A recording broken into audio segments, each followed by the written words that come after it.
Hello, welcome to the Alaska State Library Archives and Museum building. My name is Jackie Manning. I'm the curator of exhibits here at the museum. It is my honor and privilege to live and work in Akwaanani. I thank our hosts, the Akwaan, and I hope that I am a good guest. Gunesh Chish. It is my pleasure to introduce Golga Oscar. Golga was born and raised in the village of Kasigluk near Bethel. He graduated from the Institute of American Indian Arts in Santa Fe, New Mexico, where he earned his Bachelor of Fine Arts in Studio Art with an emphasis in photography. As a fluent Yupik speaker, he is dedicated to keeping his culture and traditions alive and relevant by teaching the next generation about their language and art. Golga applied for a solo exhibition in 2023 with the intention of working with the museum's collection, as well as showcasing his textile work, ledger drawings, and photography. In the summer of 2024, Golga visited the museum to look at Yupik parkas, masks, headdresses, hunting visors, boots, and dance fans. He was able to identify parkas from his region and began to think of how he would work with the collection to create photographs. This last summer, he visited Juneau again to make the photographs you see in the exhibition. The parkas he selected have been stored for many years, and the last time they were worn is unknown. Golga told me he wanted to make them relive the moment. Golga's images portray portraits of Indigenous people to show the world the importance of Native heritage and the validity of their existence. In addition to his photographs and ledger drawings, the exhibition also features Golga's textile work, and that includes Yupik headdresses, parkas, and embellished garments. A strong cultural identity is evident in his work. He draws from Yupik methods and those influenced by Indigenous groups in North America. Continuing My Grandma's Legacy is on exhibit at the museum through January 10th. Koyana Golga, thank you for being here.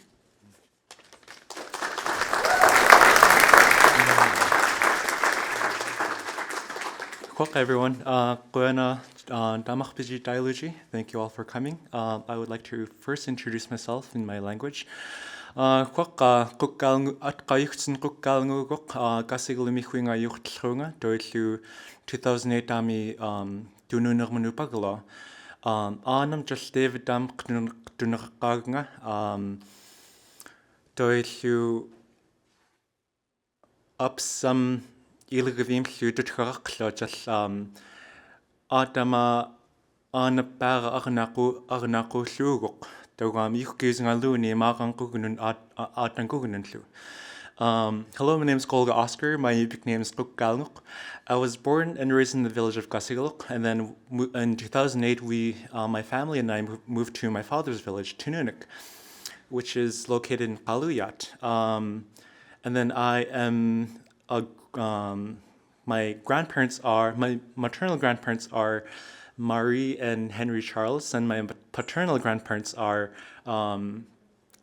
my biological paternal grandmother is Martha Flynn, but my dad is adopted to the Oscars, who are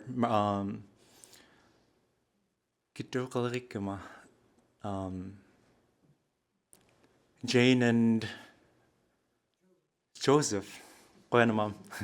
But yeah, welcome. So third generation art is my business name along with my career name. The way that I obtained third generation, I am a third generation seamstress, and I represent both of my side of the families. Sadly, I am the only seamstress throughout my whole family.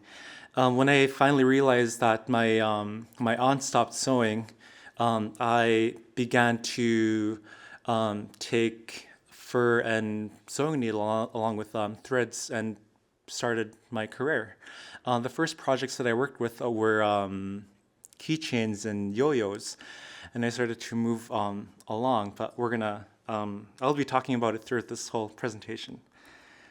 So, like I mentioned, I come from two different regions. Yupik Nation is divided into 7, maybe 8 different regions, and the regions that I come from consist of few villages.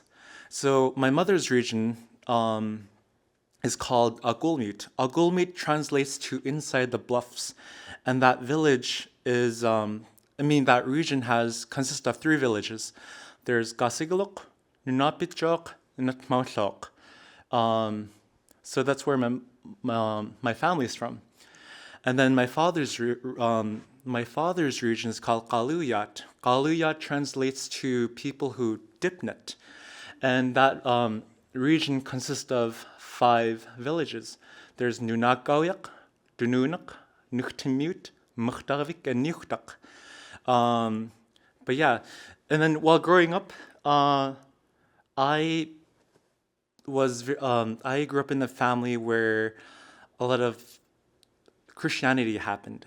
So I didn't grow up around where cultural identity was. Where culture wasn't practiced due to the stop of cultural, spiritual practice within our community.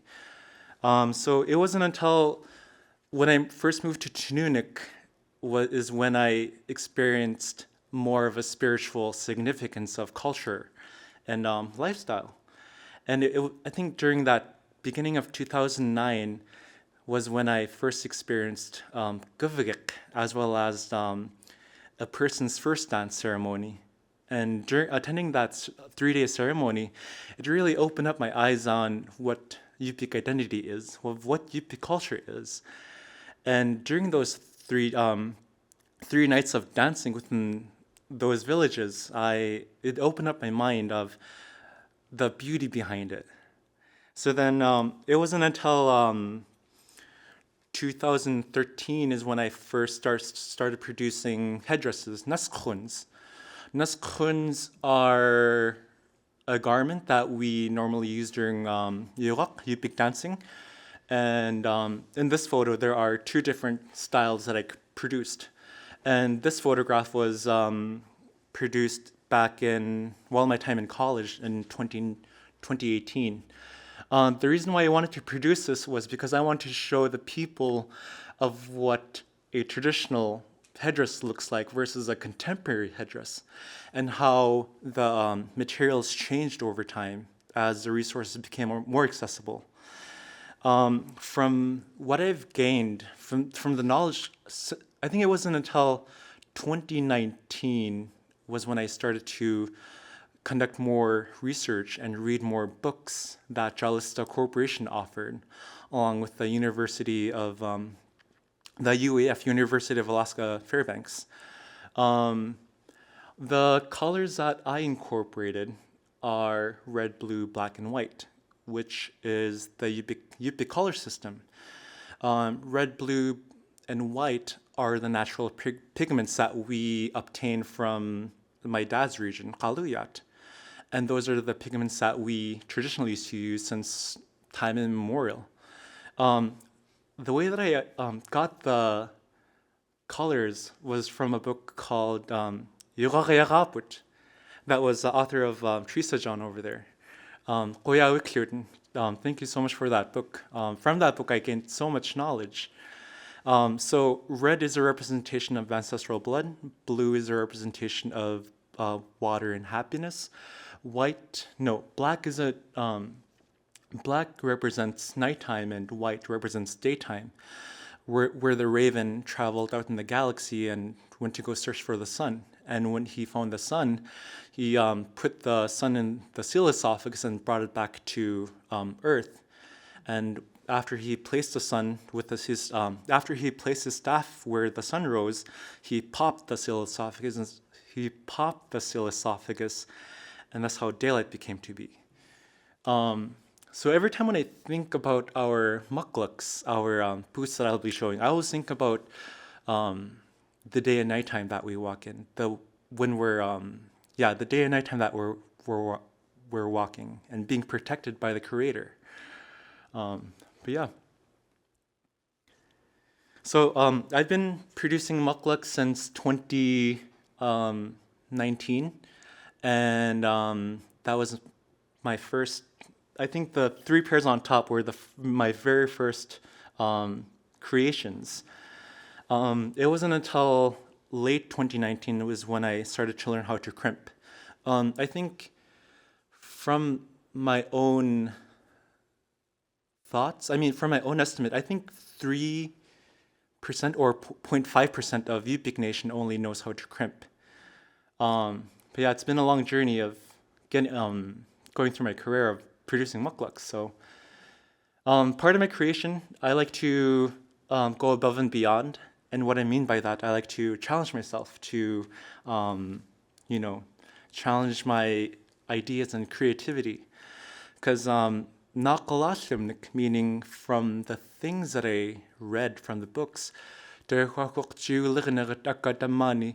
munat just sagluting bilashoot. Translating it to back in the day, our ancestors used to compete one another through design. So that's how I ended up exploring variety of designs. And then beginning of 2020 or beginning of 2021 was when I first started to explore archive collections out in museums.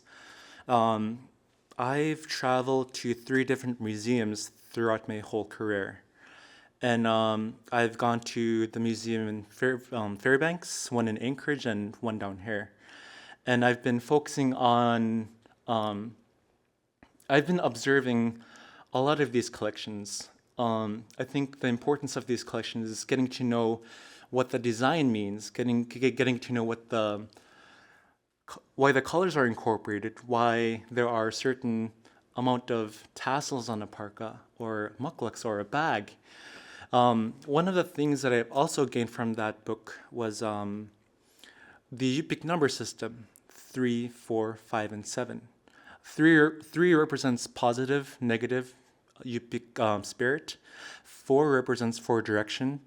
5 represents, I'm not too sure about 5. I cannot recall, but one of the things that I learned from the folks up in Anchorage, and he's a descendant of Guskuk Fakamut, meaning the Kasigluk people.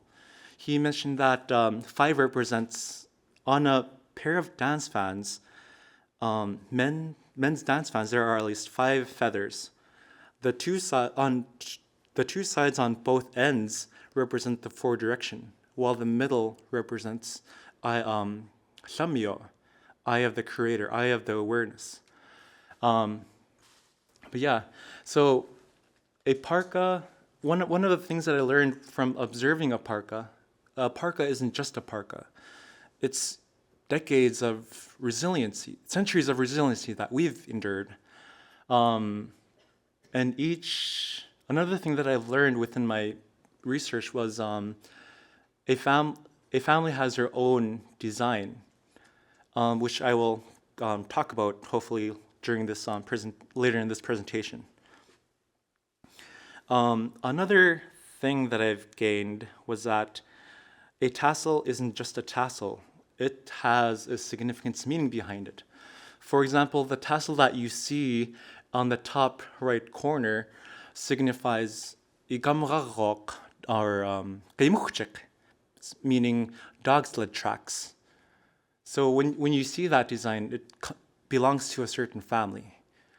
I think last year a flying parka book came out, and I read it right away, and it took me about a week to finish it. And while I was reading it, I was highlighting through the whole book, highlighting the important sections, points. And then one of the things that I learned within our garments was that either a black or blue will always be on top, while the red will always be on the bottom. And that's one of the things that I didn't notice until last year. And then I think after 2023 was when I wanted to explore more of my creative side. During the summer of 2023, I ended up doing some quill work and beadwork. Quill work and beadwork that I obtained from the quill work and beadwork are the skills that I obtained while my time at IAIA. IAIA, Institute of American Indian Arts.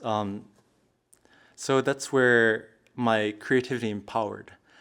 But yeah, I ended up creating this bag in honor of seals. And each seal has its own beauty. For example, the seal that you see on the left side, top left corner, the one with yellow background with red lining, I kind of depicted it as no matter what mistakes you made, there will always be solutions, and that's the beauty behind that. But yeah, and then here are more designs. So the quillwork design, porcupine quillworking, was one of the things that I obtained from an artist from Ho-Chunk. Ho-Chunk are from the state of Wisconsin, and this instructor, she created these beautiful portraits that were made out of all quill work, and they were like different types of colors, these shades of colors of, yeah. It was just exquisite seeing seeing the portraits that she was creating out of quill work. So then I asked myself, how can I make this more of an Alaskan Native style? So then I thought about it and came up with the seals. And I wanted to honor the seals because, there's a lot of stories behind that, although I'm not too knowledgeable to tell it. But yeah, and like I mentioned, I tend to incorporate the APK color system, red, blue, black, and white.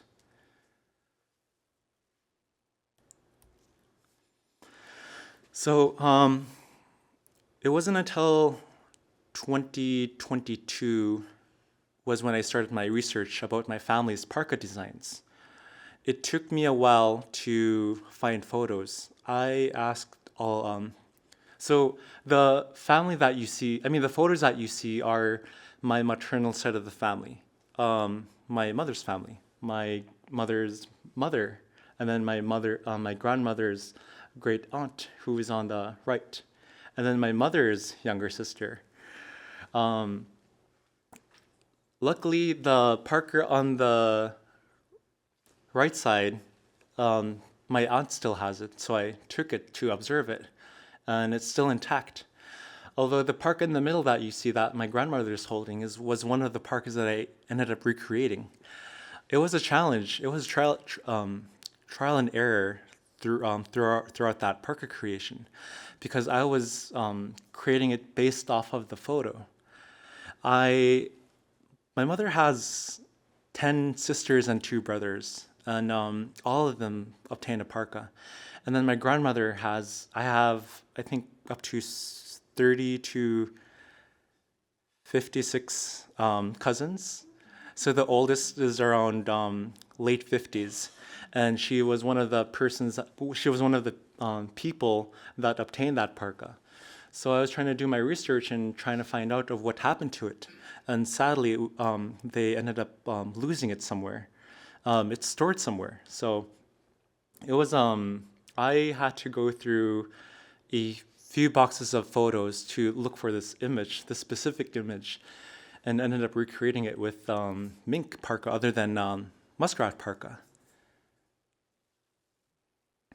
And then the reason why I included a photo of my grandmother's great aunt right here, her name was Nayagak and Galichtok. She had 2 Yupik names, and she was a very knowledgeable elder. My mother would tell me that they were afraid of her because she was so wise, and she would foretell the future of how people are going to be like, of how the environment is going to change. To this day, I'm very happy for Timothy Miller, who works for a Lower Kuskokwim school district, that he ended up digitizing most of these interviews that they conducted in 1970s. The interviews hold valuable information, and hearing that interview, that 40-year-old interview, is like in harmony to my ears, because those are the knowledge that I didn't hear while I was growing up. Because our people, my grandparents was a generation that experienced colonization 3 generations ago, and that's really recent. So hearing these interviews I gained so much knowledge about Yupik culture and spirituality. And she had many stories to tell, because she was the only child, and before her, she was the last one that was born. And before that, she had 9 siblings, but they kept dying off due to a pandemic that started in early 1900s. A pandemic that started around Bethel that were brought by the outsiders. So then, one of the things that when she told her story, she said that one of the shamans came up to her and told the parents to give birth that is away from the village, so then she would be able to survive, and she did.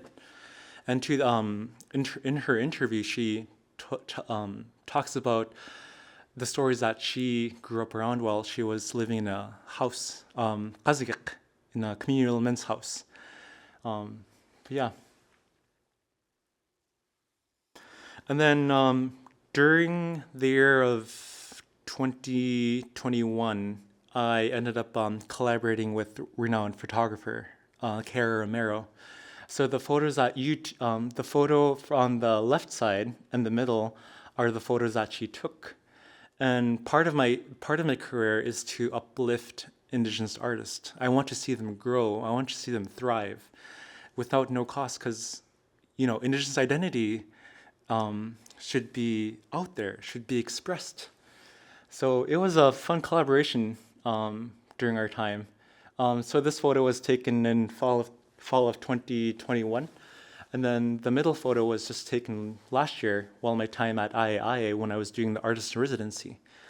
The middle photo is titled Doll Box, First American Doll Box. So I ended up incorporating part of my traditional garments along with the shoes that I adorned. So far, I've adorned two vans where I ended up embellishing them with beads and quill work. And of course, pilot bread, Sailor Boy pilot bread. That's one of the boxes that we mainly use to store our dance fans. So then they'll be safe in there. And then the photo on the right side is a photo that was recently taken last year in December before I received the Community Spirit Award, where First People where it's sponsored by First People Fund. I'm not sponsored, but funds. I mean, they're the ones that disperse the funds. So I was nominated as a Culture Bearer Award, and I received the award beginning of last year. Yeah. And then over the last few years, I've been challenging myself more. And what I mean by that, I wanted to play with geometric designs. The geometric designs that you guys see on here that I incorporated are my maternal side of the family's designs. So the photo on the left side, the stairs photo the stairs design that you guys see comes from my maternal grandmother's brother's ankle high mukluk design, and then the diamond design comes from my maternal aunt's design. Five of them has that design, so I wanted to go above and beyond that. So it's been a long ways of coming, just thinking about it and spending the amount of time and energy. Yeah. Sadly, I didn't include any of the photos that are part of the exhibit. The reason why I wanted to title it Continuing My Grandmother's Legacy was I wanted to let people know that that my grandmother's work is still going forward. And I'm hoping to educate my family about these designs, these garments, the ways of the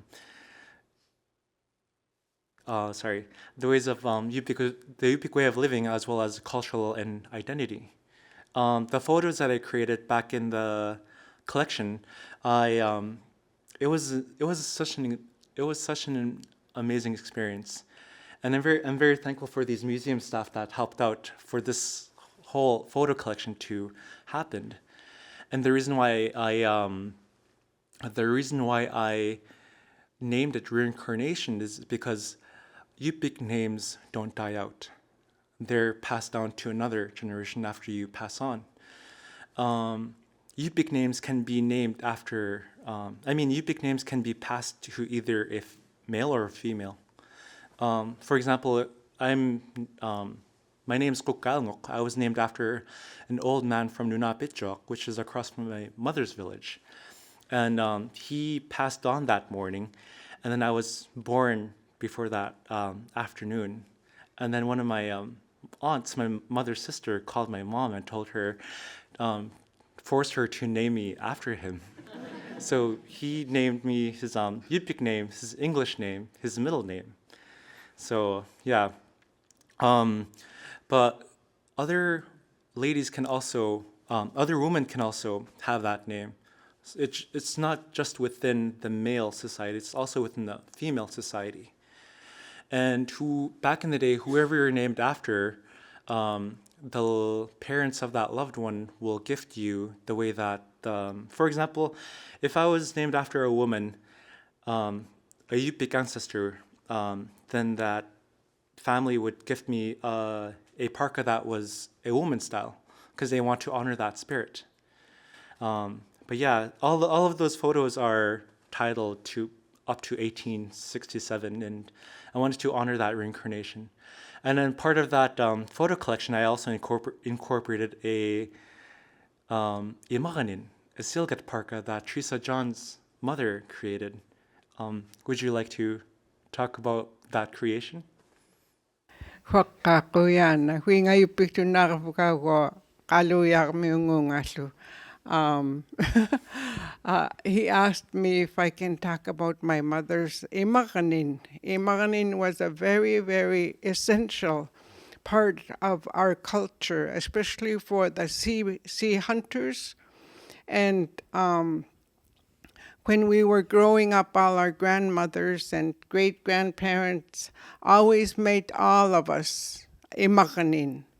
I remember playing on the beach in Nunakawiakan, Nelson Island. All of us would be wearing imaganin during the rain, but the wind would dry it up right away.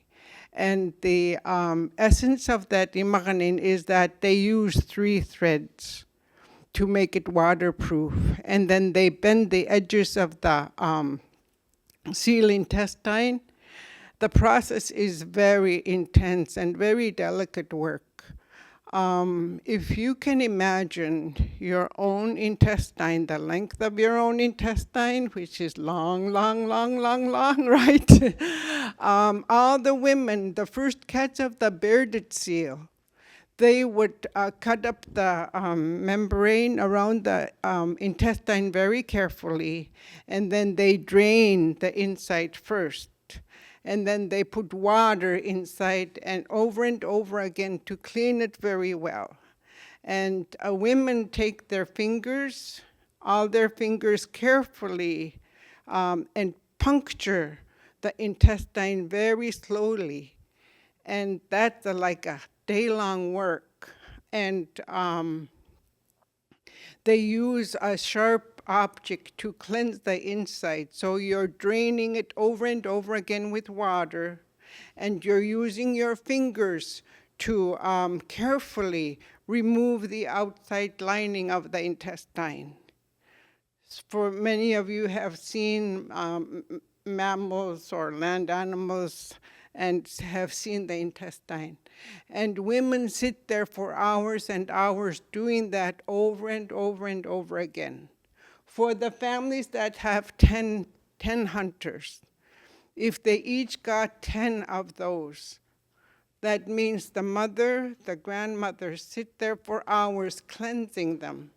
And I remember blowing the intestines, and you'd get dizzy because they're so long.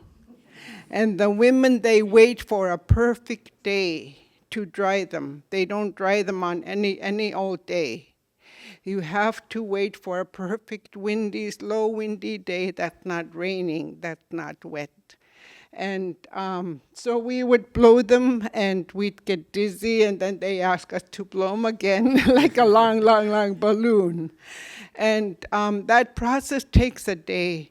And then because they pick a perfect day, then we'd have to bring them in. There's a famous picture of my grandmother taken by Mr. Barker holding this giant row of intestine. And once they bring it in, we have to cut the ends and then cut it in the middle. You don't just do any cutting. There's always rhyme and reasoning for everything that we did. And so after you cut them, you slowly roll them up. And so the intestine sizes are different from the male to the young amishkak. Amishkak is the child of the bearded seal. And all the adults, they have to have measurements. Women learn to use their arms and their hands to measure the different parts of our parkas. And they fit those parkas around the kayak rim for the hunters. And only that body size, only that body can fit that kayak. As you all know, everybody had their individual kayaks. Not anybody can use that kayak. They're balanced. They're balanced according to the length of their legs, the weight of their body, and also based on the height. And so it's a very intricate work. And all the children, I remember when we played, mine had very, very fancy designs on them. They were little bird feet. And when the wind dried up our intestine, imaganin, we'd run around and you could say, all these feet that are dry, banging on the intestine. But they were very, very well made, so they didn't tear up. And the way to process the intestine is to sprinkle them with water. When you're going to put them away, you need to make sure that it's well dried. And then you sprinkle it with water to slowly unravel it from being folded. Luckily, I have my mom's last intestine at home. She passed a year ago. And there is a story, I think it's in National Geographic, of her talking about that process. And like I said, the waterproofing, each stitch is important. They use grass in between the threads. Grass from the beach grass, that's very strong. And then they make these threadings that are very intricate, and they also put another thread in between. So when a woman tightens the thread with that grass in it, it becomes very waterproof. Nothing can come to it. So all the hunters, all the men have their individual size designs, and for the children as well.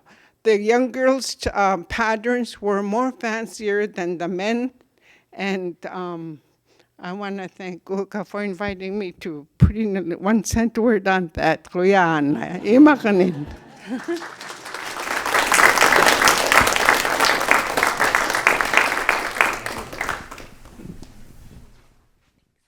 Yeah, Glenna Teresa, for saying those wonderful words. Her mother is a very respected seamstress, and she was a living treasure among Nunagaoyak. She created a lot of garments and muklaks and everything within Yupik culture. It was amazing to see her creativity. So, Koyana. So we're going to open up to the floor for Q&A, probably for like 15 minutes. Yes. Cool. If you have a question, please let me know. Got a microphone here.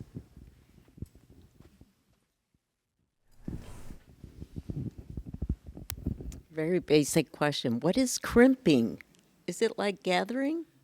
Yeah, crimping, yeah, like gathering all the puckers. Do you saw that at the front of the boot of the Yeah. mukluk? Okay, thank you. Ganeshishkhone. I loved hearing about, I've heard it personally, but I loved hearing your journey of what you focus on and what you look forward. So what are you focusing now on and what are you looking forward to your next iteration, whether it's a new art form or a new medium incorporating? Ganeshish. Going for that question. As of right now, it's kind of hard to say. I'm just going to say this in Yupik and I'm not going to translate, but for those Yupik people will understand. Next year,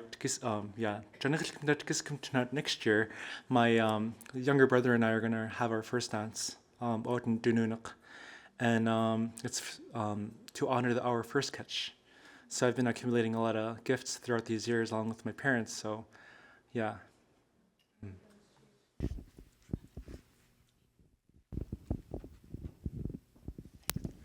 Do you work with different trappers, or do you have a source for all of your furs?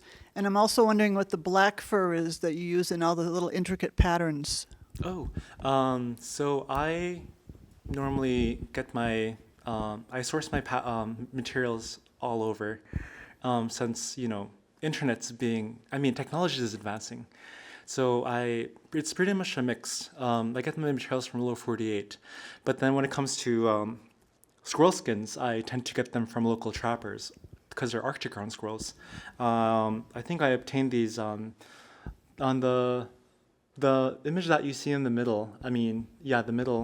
The right side parka those are the squirrels that I got from Togiak, and then the image on the left, the middle image, the parka on the left side, is one of the parkas that I had to home tan.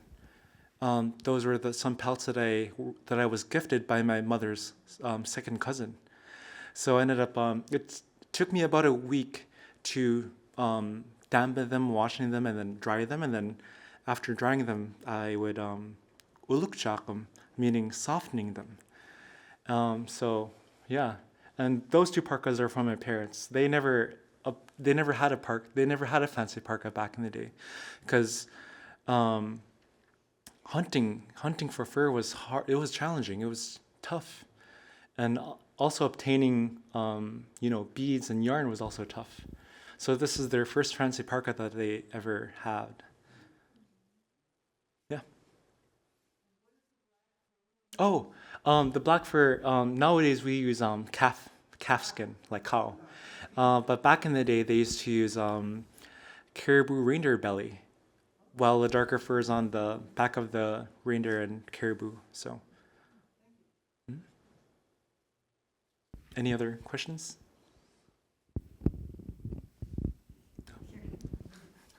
Do you have an estimate of how many hours it takes to complete either a pair of mukluks or a robe? For a pair of mukluks, if I start them on Sunday morning, or let's say Monday morning, because Sunday that's when you have to abstain from sewing. But if I start them on Monday morning, and if I work on them throughout the whole day, throughout the 3 whole days, it might take me about a week to finish them. Yeah, because crimping, like the soles part, like these part are kind of challenging here and there. Yeah, and you have to get them crimped before the day ends because you only have a certain time frame.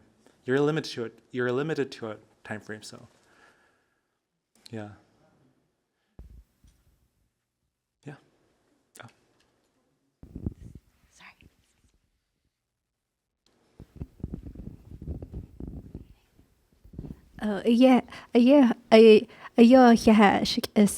Thank you for talking about all of this.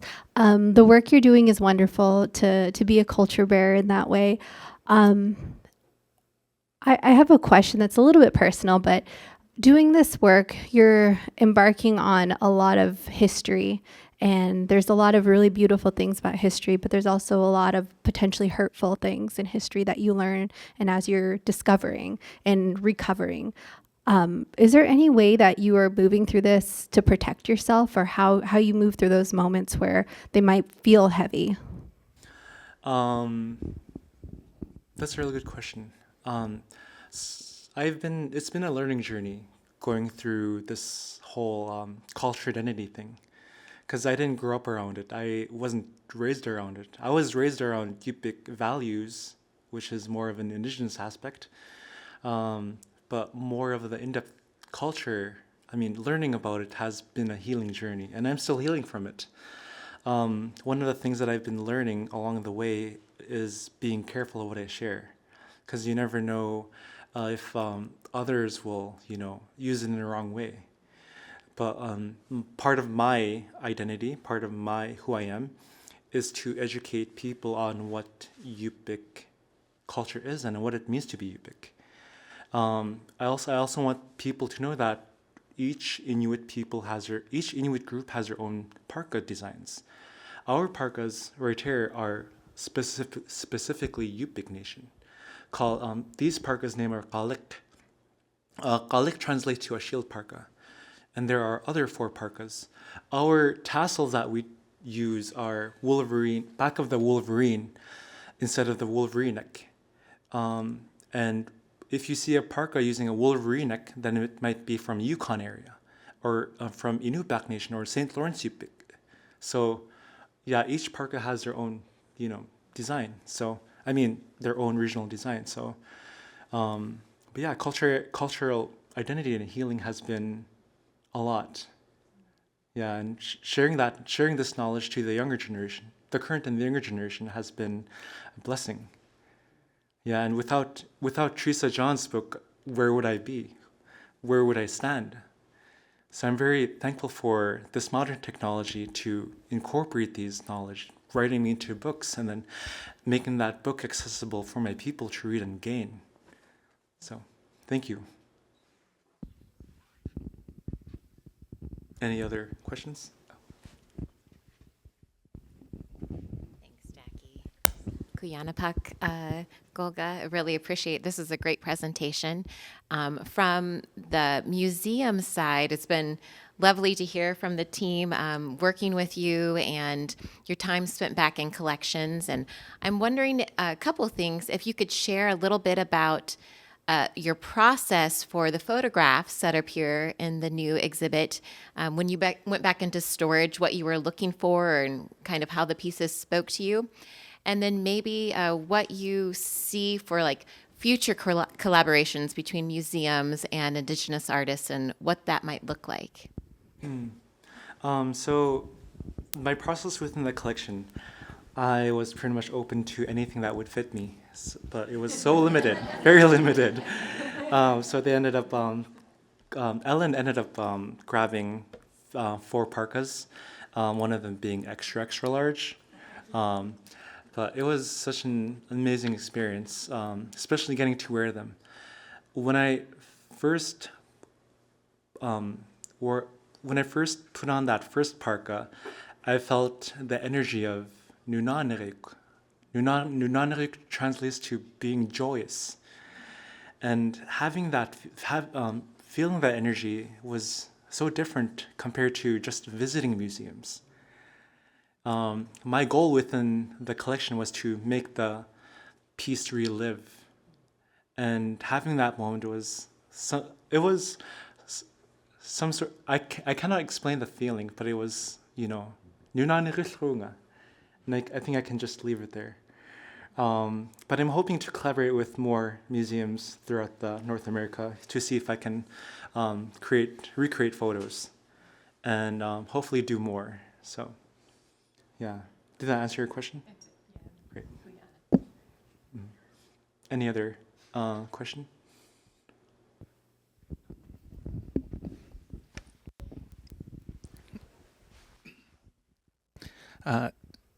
Ganashish, it's a honor to be able to hear about and learn about some of these designs that have been passed down from both sides of your family. And I was wondering, we were talking about the stair step one when we were in there, and like it's just really beautiful. I was wondering if you had a move that you feel like you're developing and pushing forward in your design work that might be the thing that you pass on to next generations. Wait, what was the question? I guess so. If with all the patterns, the black and white patterns and stuff, are there any that you feel like you're developing Oh, yourself for future generations? yeah. That's a really good question. So the designs that I tend to create are, I mean, when I first started skin sewing, when I first started my career, I was pretty much exploring a variety of designs and being more creative. And then it wasn't until down the line was when I met few respected seamstresses. And then they told me that each family had their own design. So I was stuck with that statement within a couple years. So then I finally initiated my journey in trying to revitalize my family's design. One of the things that I learned from last year's book that was released, The Flying Parka, was that the design, the geometric design, along with the alngat, meaning the dangling design of the parka, comes from your paternal side of the family, your paternal's mother's design. Although since I couldn't find that image, I ended up using my grandmother, my maternal side of the family, because they had photos. They had parkas that were, stored. My aunts had parkas that were stored. But hopefully my goal within my career is to spread my knowledge to the current and the younger generation, encouraging them to find their family designs. I'm currently working as a Native Arts coordinator, so I coordinate a lot of workshops under the Kasigluk campus, University of Alaska Fairbanks, that is stationed in Bethel. And so far I've conducted over 70 to 80 workshops since I started in December of 2023.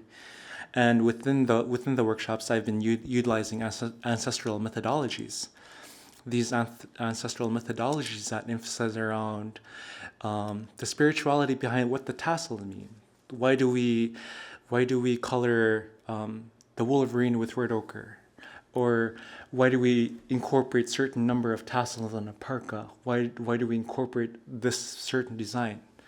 And also, along with the workshops, I would play audio recordings that were conducted in the 1970s for them to listen to the Juligneret recordings, the ancestors that were born in late 1890s and early 1900s. For them to know, for them to understand what they've gone through. So, yeah, did that answer your question? Yes, thank you. Any other last question?